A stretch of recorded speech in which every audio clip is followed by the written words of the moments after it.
நாட்களில் பொதுத் தேர்வை சந்திக்க இருக்கும் 12ஆம் வகுப்பு மாணவர்களுக்கு வாழ்த்துக்களோடு இன்றைய கற்க கசடர நிகழ்ச்சிக்கு வரவேற்கிறோம். இன்றைய கற்க கசடர நிகழ்ச்சியில் 12ஆம் வகுப்பு மாணவர்களுக்கான தமிழ் முதல் தாள் குறித்த விளக்கங்களை வழங்குவதற்காக முதுநிலை தமிழ் ஆசிரியர் முனைவர் காவிரி நாடன் நம்மோடு இணைந்திருக்கிறார். சந்தேகங்களை தொலைபேசி மூலமாகவும் வாட்ஸ்அப் மூலமாகவும் கேட்டு தெளிவுபெறலாம். வணக்கம் சார். வணக்கம். இந்த தமிழ் பாடத்தை பொறுத்த வரைக்கும் இந்த கடைசி நேரத்தில் மாணவர்கள் என்னென்ன விஷயங்கள் எல்லாம் கவனத்தில் கொள்ளுக்கணும்? மாணவர்கள் பதட்டத்தை முதலில் தவிர்க்க வேண்டும். தேர்வறைக்கு செல்லுகின்ற போது ஒரு உல்லாச கூடத்திற்கு செல்வது போல உணர்வுகளை ஏற்படுத்தி கொண்டு செல்வதுதான் நல்லது. குறிப்பாக சிறு வினாக்கள் எழுத்துப்பிழை இல்லாமல் எழுத வேண்டும் என்ற குறிப்போடு சென்றால் நன்றாக இருக்கும்.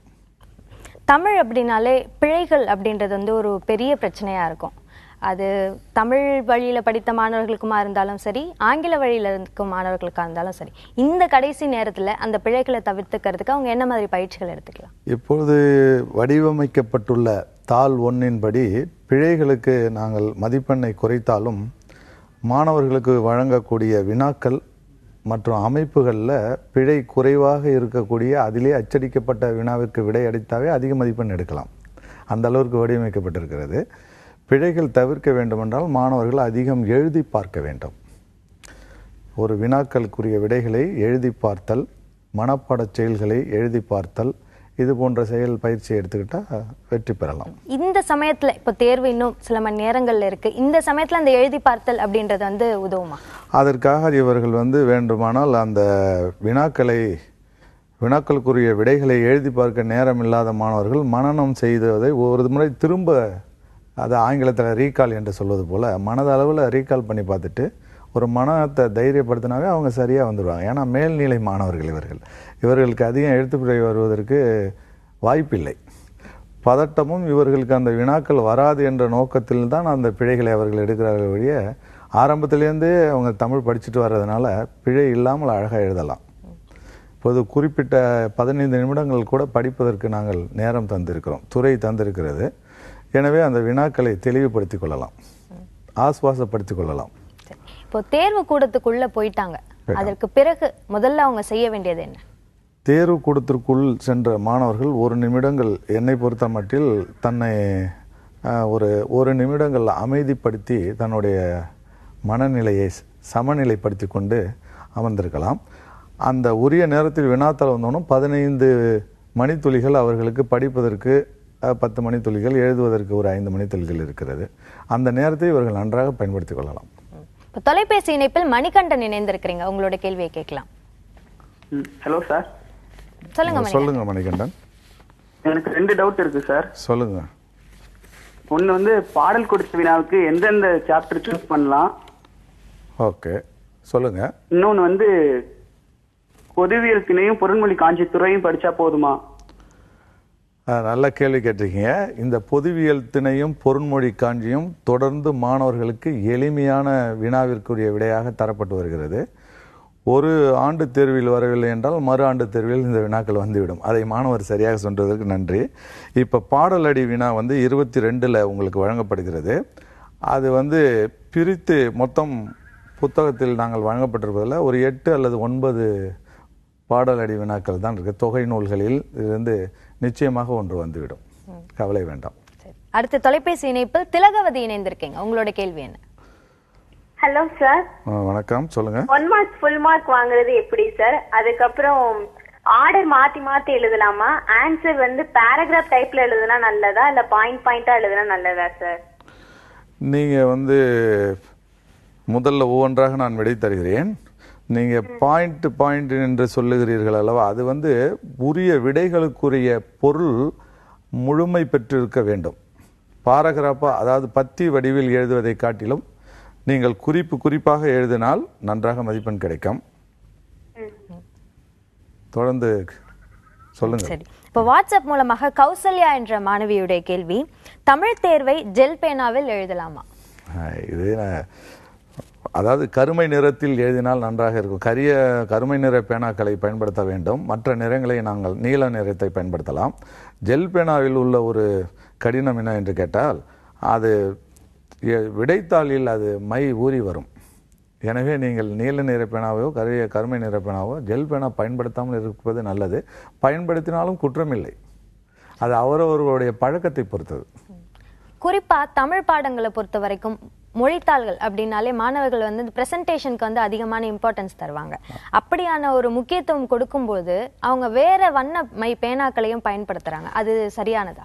இல்லை, இப்பொழுது தற்காலத்தில் நம்மளுடைய அரசுல பிற வண்ண கலர் மையுடைய பேனாக்களை பயன்படுத்தக்கூடாது என்று முன்பே அறிவுறுத்தியிருக்கிறோம். நீல நிறம் கருமை நிறம் 2 தான் பயன்படுத்த வேண்டும். மற்ற வண்ண கலர்களை பயன்படுத்தக்கூடாது என்று தேர்வுத்துறை அறிவித்திருக்கிறது. சரி, அடுத்து வாட்ஸ்அப் மூலமாக செல்வி என்ற மாணவருடைய கேள்வி, நெடுவினா பகுதிக்கு திருக்குறளில் உள்ள 4 நெடுவினாக்களை படித்தால் போதுமானதா? செல்விக்கு என்னுடைய வாழ்த்துக்கள். 4 வினாக்களை முறையாக நீங்கள் படித்து அந்த நெடுவினாக்களை படித்தாலே மற்ற வினாக்கள் நெடுவினா 8 மார்க் வினாவுக்கு படிக்கவே வேண்டாம். 4இல் 1 நிச்சயம் வரும். சரி, அடுத்து வாட்ஸ்அப் மூலமாக ஆரணியிலிருந்து அரவிந்த்ராஜ் என்ற மாணவருடைய கேள்வி, தொடர்நிலை செய்யுளில் இருந்து கட்டாயமாக நெடுவினா வருமா? கட்டாயமாக வரும். இந்த நெடுவினா எங்கெங்கிருந்து வரும் என்பதில் 20வது வினாவிலிருந்து 21வது வினாவிலிருந்து அதுக்கு 8 மதிப்பெண்கள் வழங்கப்படுகிறது. அந்த நெடுவினாவை நம்ம பார்க்கணும்னா திருக்குறளில் படிச்சிங்கன்னா நிச்சயமாக நெடுவினா வரும். அடுத்தபடியாக அந்த மாணவர் கேட்டது போல் அந்த தொடர்நிலை செயலிலிருந்து நிச்சயமாக ஒரு நெடுவினா கேட்கப்படும். அடுத்து தொலைபேசி இணைப்பில் முகமது இணைந்திருக்கீங்க. உங்களோட கேள்வி என்ன? ஹலோ, சொல்லுங்க முகமது. திருக்குறள் நெடுவினால முழு மார்க் வாங்கணும்னா அந்த குறள் எத்தனை குறள் எழுதணும் நெடுவினால? நெடுவினாவில் எத்தனை குறள் எழுத வேண்டும் என்பது முக்கியமல்ல. இப்ப அந்த வினா கேட்கப்படுகின்ற வினாக்களுக்குரிய விடைகள் பொருத்தமாக அமைத்து முடிந்த அளவிற்கு ஒரு 3 திருக்குறள்களின் பாடல் அடிகளை முறையாக எழுதி விளக்கினால் மதிப்பெண் கிடைக்கலாம். முழு மதிப்பெண் கிடைக்கும். சரி, அடுத்த தொலைபேசி இணைப்பில் பிரியா, உங்களுடைய கேள்வி என்ன? பிரியா, உங்க கேள்வியை கேட்கலாம். வணக்கம் சார். வணக்கம். அந்த 4 மார்க்லாம் எழுதுறோம்ல சார்? 4 மார்க் எழுதுறோம். ஆமா. அதுல ஃபுல் ஸ்டாப், கமா இதுக்கெல்லாம் மார்க் குறைப்பாங்களா? ஃபுல் ஸ்டாப், கமாவுக்கு மதிப்பெண் குறைக்கப்பட மாட்டாது. எழுத்து பிழைகள் சொற்பிழைகளுக்கு மட்டுமே மதிப்பெண்கள் கருத்தில் கொண்டு குறைக்கப்படும். அது மாதிரி 4 மார்க்ல வந்து இடையில வந்து அந்த பாட்டுலாம் எழுதணுமா சார்? ஆமா, மேற்கோள் காட்டி எழுதினால் முழு மதிப்பெண் வழங்கப்படும். எனவே நீங்கள் வந்து மேற்கோளா பாடல்களை காட்டி எழுதினால் அவங்களுக்கு வந்து முழு மதிப்பெண் கிடைக்கும். சரி, அடுத்து வாட்ஸ்அப் மூலமாக மணிகண்டன் என்ற மாணவருடைய கேள்வி, தமிழில் ப்ளூ பிரிண்ட் படிதான் வினாத்தாள் இருக்குமா? ப்ளூ பிரிண்ட் படி தான் இருக்கும். ப்ளூ பிரிண்ட் என்பது நாங்களே ஒரு தமிழ் பாட முதல் தாளிற்கு இந்தந்த வினாக்கள் இவ்வாறு கேட்கப்படும் என்று வரையறுத்து மாணவர்களுக்கு தகுந்த ஆசிரியர்களால் போதிக்கப்பட்டு வருகிறது. எனவே அந்த ப்ளூ பிரிண்ட் என்று சொல்லக்கூடிய வடிவமைப்பின்படி தான் இருக்கும். அதன்படி படிப்பது தான் மிக நன்று.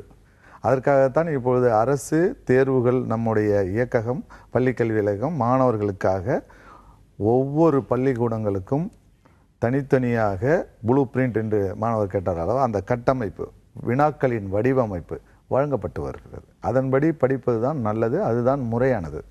வினாக்கள் அதிலிருந்து நிச்சயமாக மாறி கேட்க மாட்டார்கள். சரி, அடுத்து வாட்ஸ்அப் மூலமாக தமிழில் நெடுவினா மற்றும் சிறுவினாவில் முழு மதிப்பெண் பெற என்ன செய்ய வேண்டும்? முதலில் நெடுவினாவிற்கு நான் பதில் அளித்து விடுகிறேன். நெடுவினா என்பது ஒரு 8 மதிப்பெண்கள் அதற்கு வரையறுக்கப்பட்டிருக்கிறது. அதில் மேற்கோள்கள் என்று நாங்கள் சொல்லக்கூடிய உதாரணத்திற்கு கம்ப ராமாயணத்தை பற்றி கேட்டால் அதில் உள்ள மேற்கோள்களை அவர் இட்டு எழுத வேண்டும். இவ்வாறு அதனுடைய கேள்விக்குரிய விடை தெளிவாக இருப்பதற்கும் மேற்கோளுக்கும் மதிப்பெண் கூடுதலாக வழங்கப்படும்.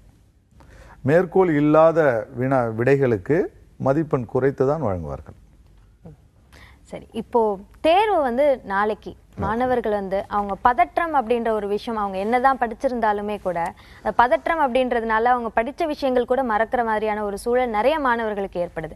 இதை எப்படி தவிர்த்துக்கலாம்?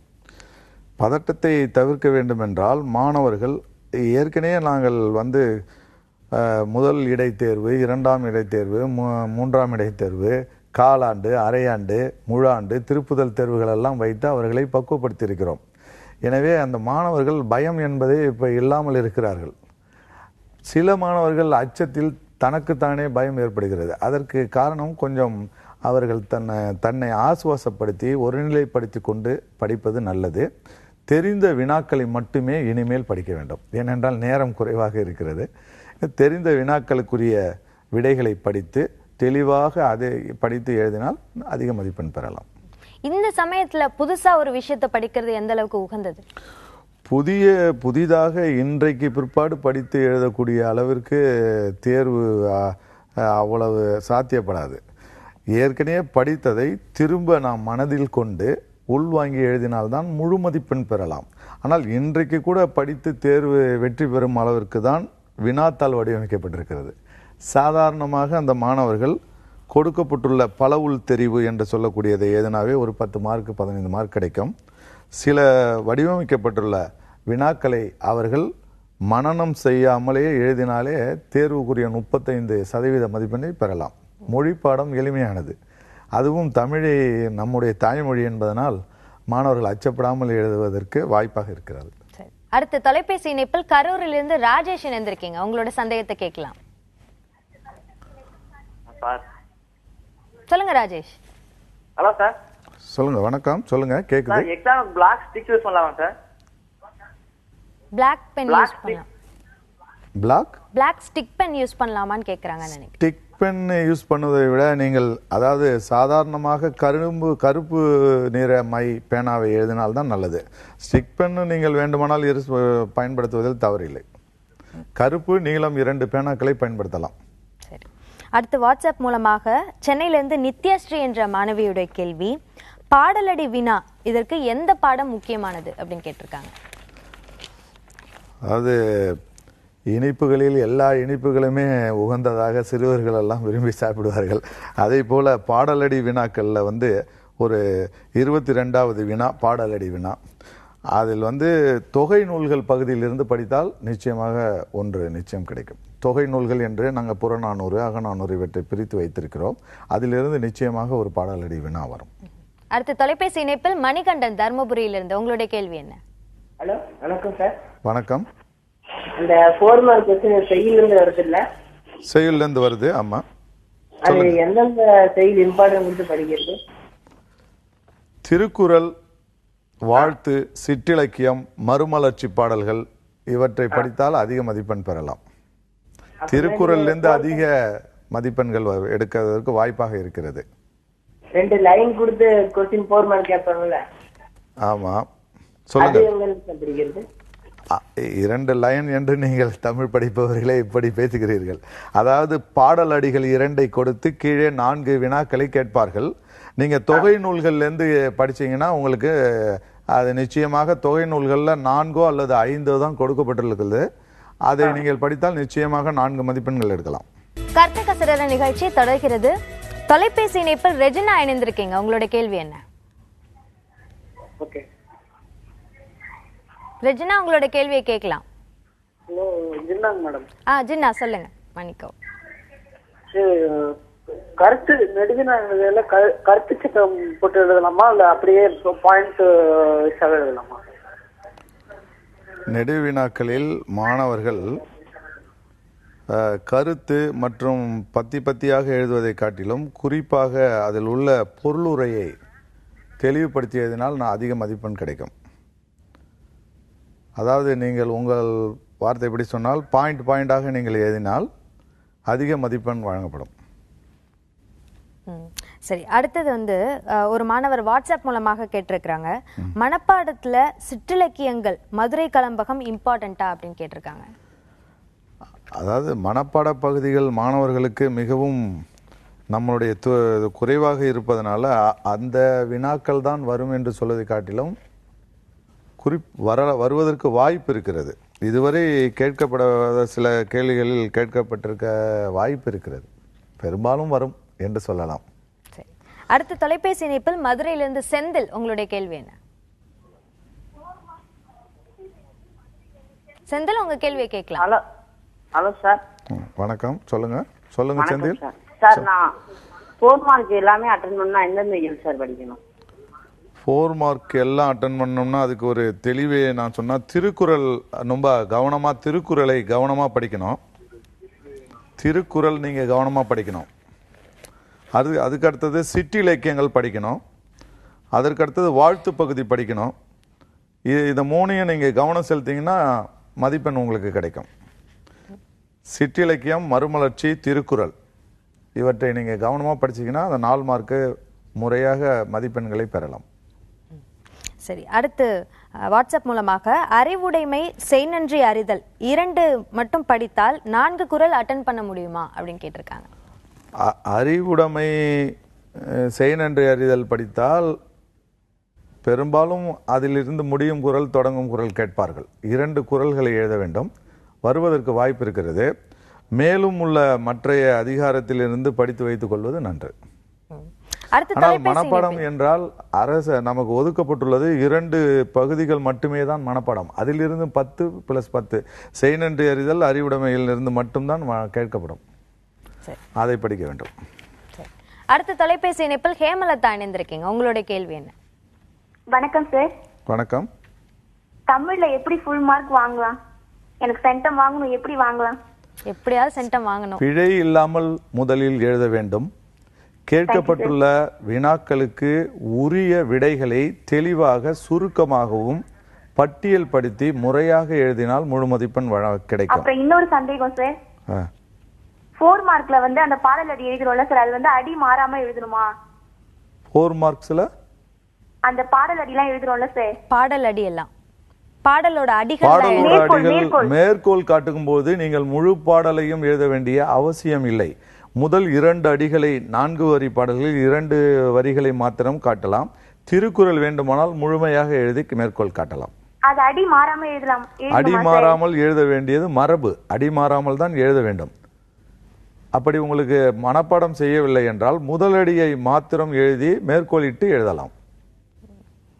சரி, இப்போ 12ஆம் வகுப்பு மாணவர்கள் எல்லாம் பொதுத் தேர்வை சந்திக்க இருக்காங்க. இந்த சமயத்துல அவங்களுக்கு உங்களுடைய அறிவுரை, நல்ல மதிப்பெண் வாங்கணும்னு நினைக்கிற மாணவர்களுக்கு உங்களுடைய அறிவுரை? இந்த நேரத்தில் மாணவர்கள் கவனம் செலுத்த வேண்டியது, 1 மதிப்பெண்கள் எடுக்கக்கூடிய வினாக்களுக்கு நல்லா முன்பு படித்ததை திரும்பவும் அதிக நேரம் எடுத்துக்கொண்டு படித்தால் முழு மதிப்பெண் பெறலாம். அதற்கு அடுத்தபடியாக அணிகள் என்று ஒரு வினாக்கள், அதாவது அந்த அணி இலக்கணம் என்று அது ஒரு 4 மதிப்பெண்கள் வருகிறது. அதை படித்திருந்தால் முழு மதிப்பெண் வழங்குவார்கள். அடுத்தபடியாக மனப்பாடச் செய்யுளை மாணவர்கள் இன்று கடைசி நேரத்திலே முறையாக வீட்டில் அமர்ந்து அதை சொல்லி பார்த்து அதனுடைய பாவகையும் தெரிந்து கொண்டால் அதிக மதிப்பெண் எடுக்கலாம். பொதுத் தேர்வை சந்திக்க இருக்கும் மாணவர்களுக்கு கடைசி நேரத்தில் வழங்கப்பட்டிருக்கும் உங்களுடைய அறிவுரைகள் நிச்சயமா கை கொடுக்கும் ஒரு விஷயமா அமைந்திருக்கும் நம்புறோம். உங்களுடைய வருகைக்கும் விளக்கங்களுக்கும் நன்றி. நன்றி, வணக்கம். கற்க கசடர நிகழ்ச்சியில் கேட்க நினைக்கும் கேள்விகளை 7550011894 என்ற வாட்ஸ்அப் எண்ணில் குறுஞ்செய்தியாகவோ வீடியோ பதிவாகவோ கேட்கலாம். இந்நிகழ்ச்சியின் மறு ஒளிபரப்பு அடுத்த நாள் காலை 5:30 மணிக்கு.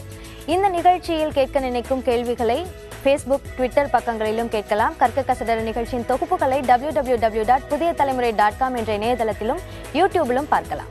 தமிழ் 2ஆம் தாளுக்கான விளக்கங்கள் அடுத்த நிகழ்ச்சியில் வழங்கப்படும். அண்மை செய்திகளுக்கு தொடர்ந்து இணைந்திருங்கள் புதிய தலைமுறையோடு.